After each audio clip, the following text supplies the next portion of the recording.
I don't care if the sun don't shine, but it better or people will wonder. And I don't mind if it never stops raining, but the kids are afraid of thunder. Say sour grapes, you can laugh and stare. Say sour grapes, but I don't care.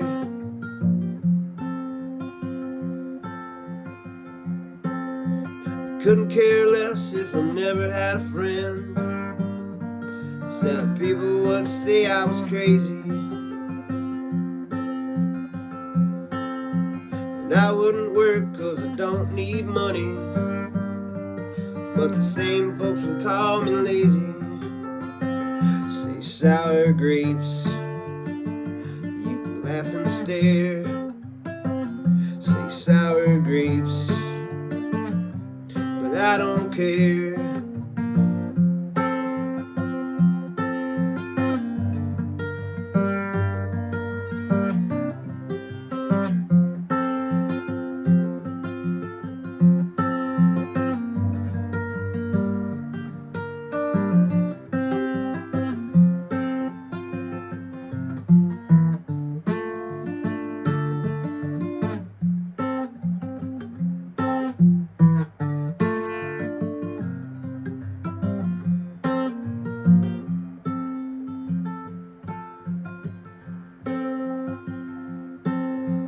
Couldn't care less if she never come back. I was gonna leave her anyways. And all the good times that we shared, they don't mean a thing today. Say sour grapes, you can laugh and stare. Say sour grapes, I don't care.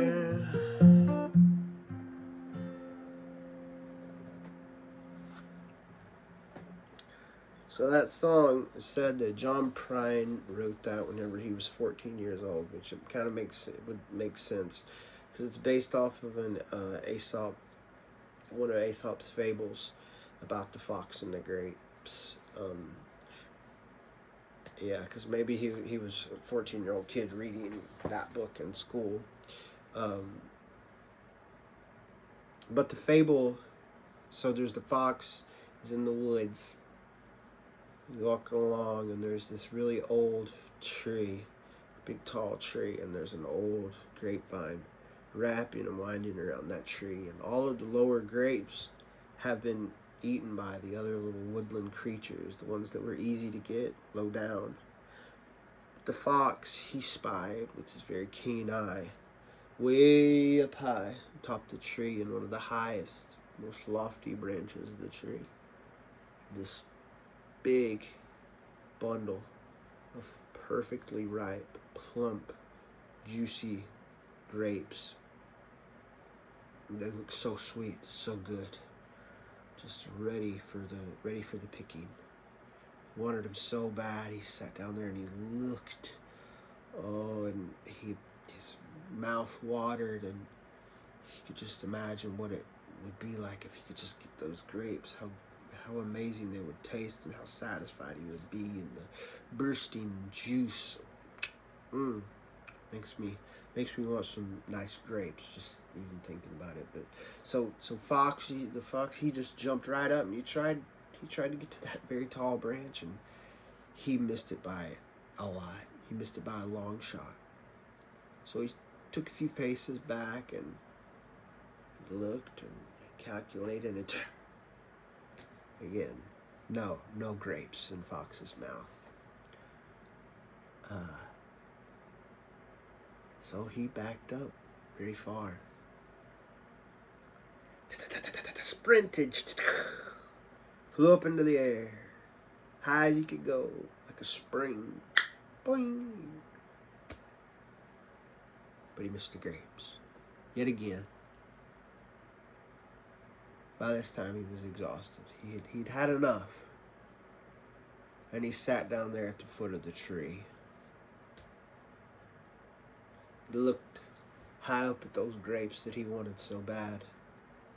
He was disgusted. He was mad. He said to himself, he said, I must be a fool. What am I doing here?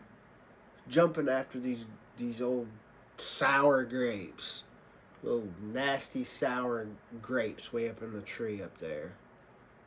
It's not even worth trying.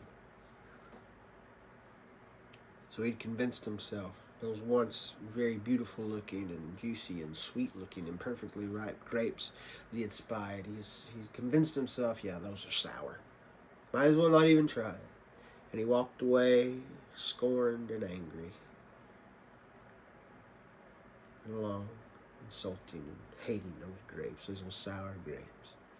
And the moral of the story, if you didn't get it, or you want it brought all together, is that people will convince themselves, or even just pretend outwardly, that they hate something that they can't get, that they wanted but they can't reach. They'll despise it, they'll insult it, they'll belittle it, they'll shrink it down, they'll find every justification in the world for why it is a bad thing, and they don't need it, they don't want it, they don't even want to try it. So, there's another similar fable, Aesop's fable, about the cock and the jewel.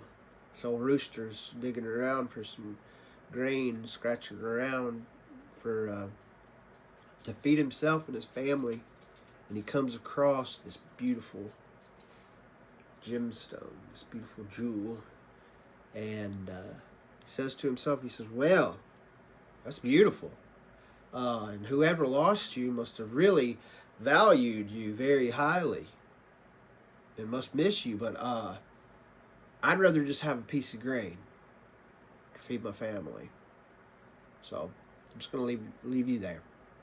Moral of that one is that if somebody can't use something, they have no use for it, then they won't need it. You know, the rooster can't use the jewel. So if somebody can't use something, then they aren't gonna take it. Sometimes a little bit of grain is much better than a jewel, depending on your situation. So there's similarities there, but I just thought it was interesting that, you know, a 14-year-old John Prine writing a song that's sort of based in the Aesop fable. I have that book around here somewhere, and I wanted to read from it. And I was wonder if little John Prine back in school, if he was reading that book, or just as a boy was reading that same book maybe that I've got, because I got this old copy of it. Anyways, there's your sour grapes. A lot of ways you can look at that story and think about it, you know. What could the fox have done, or how could he have responded to the situation with them nice grapes? Many, many ways. Same, yeah, I guess same for a rooster, but rooster's a little more straightforward. I don't think there was any good in him picking up a jewel. But old fox could have handled it better, maybe. Okay. Hope y'all have a good week here coming up. It's very rainy right now. Kind of like it. It's good and cool outside. So, perfect indoor sour grape playing weather.